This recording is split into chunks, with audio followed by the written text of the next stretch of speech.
welcome Martina Cole and Mr. Ed Richardson.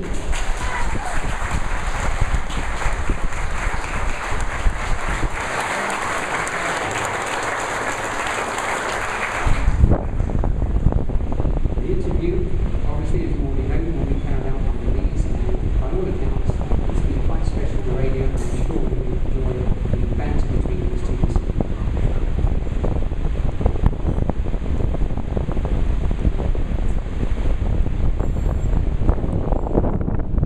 Welcome, Eddie.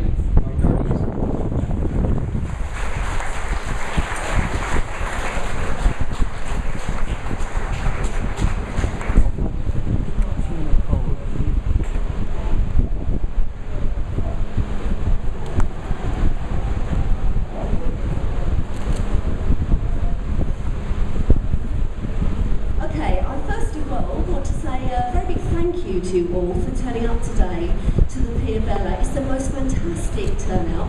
Obviously, you know, there wasn't a lot of time to organise this interview with Eddie, and it's really, really fabulous that you've all made the effort to come here on this very hot Saturday afternoon to the Pia Bella Hotel.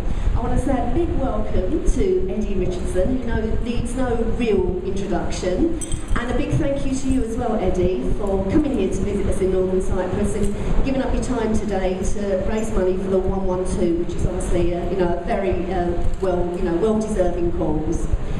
Well, we did an interview yesterday at BRT, so we're going to run the format, fairly similarly, and after each little bit that we've done talking with Eddie, we'll ask if there's any questions from the audience, rather than waiting right until the end.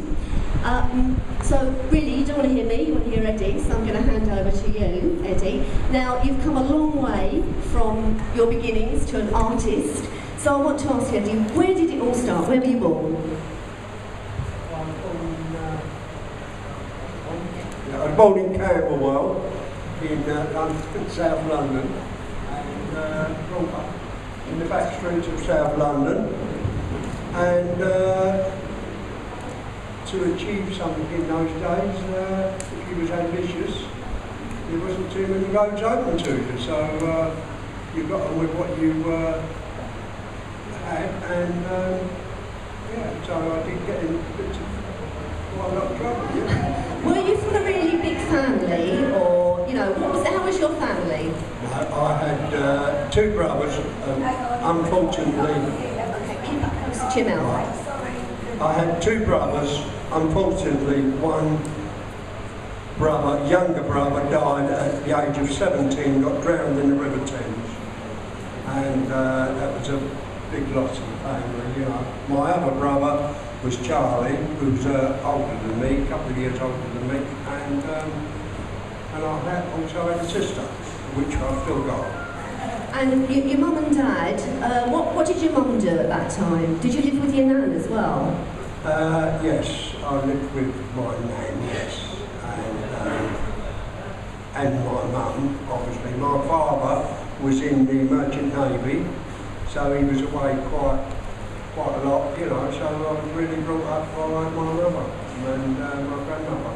I know in your book you said that women kind of run things then, and they had a shop, didn't they, your mum and your nan, that they ran together? They had a sweet shop and confectionaries, newspapers, that sort of thing, and so I was brought up in that environment.